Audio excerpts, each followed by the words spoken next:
नमस्कार दोस्तों। प्रस्तुत है मुंशी प्रेमचंद्र द्वारा लिखी एक लघु कथा देवी।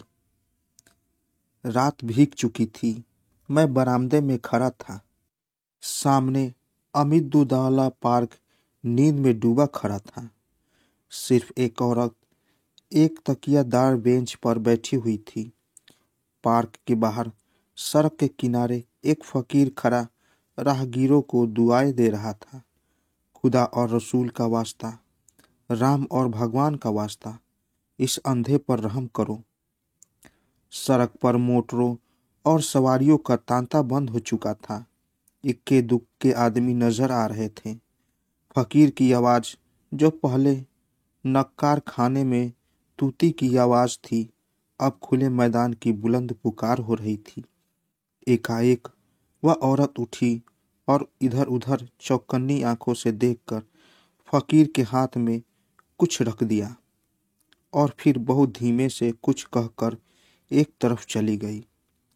फकीर के हाथ में कागज का टुकड़ा नजर आया जिसे वह बार बार मल रहा था। क्या उस औरत ने यह कागज दिया है? यह क्या रहस्य है?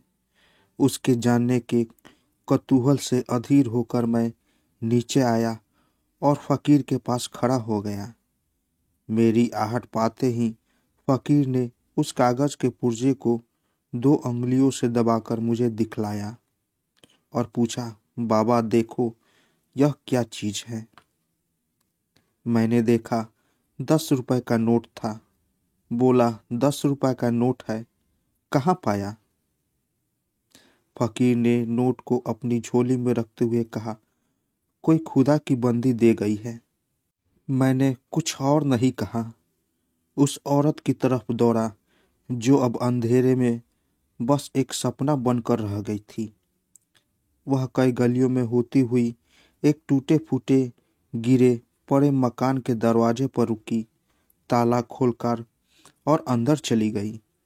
रात को कुछ पूछना ठीक न समझकर मैं लौट आया। रात भर मेरा जी उसी तरफ लगा रहा। एकदम तड़के मैं फिर उसी गली में जा पहुंचा। मालूम हुआ वह एक अनाथ विधवा है। मैंने दरवाजे पर जाकर पुकारा, देवी, मैं तुम्हारे दर्शन करने के लिए आया हूँ। औरत बाहर निकल आई। गरीबी और बेकसी की जिंदा तस्वीर। मैंने हिचकते हुए कहा, रात आपने फकीर को। देवी ने बात काटते हुए कहा, अजी वह क्या बात थी? मुझे वह नोट पड़ा मिल गया था, मेरे किस काम का था? मैंने उस देवी के कदमों पर सिर झुका दिया। तो दोस्तों, कैसी लगी कहानी? अगर आप लोगों को मेरी कहानी अच्छी लगी हो तो मेरे चैनल को ज़रूर सब्सक्राइब करें और साथ साथ बेल आइकन को भी ज़रूर दबाएं ताकि मेरी कहानी सबसे पहले आप तक पहुंचे। तो दोस्तों, मिलते हैं एक नई कहानी के साथ एक नए वीडियो में। तब तक के लिए नमस्कार।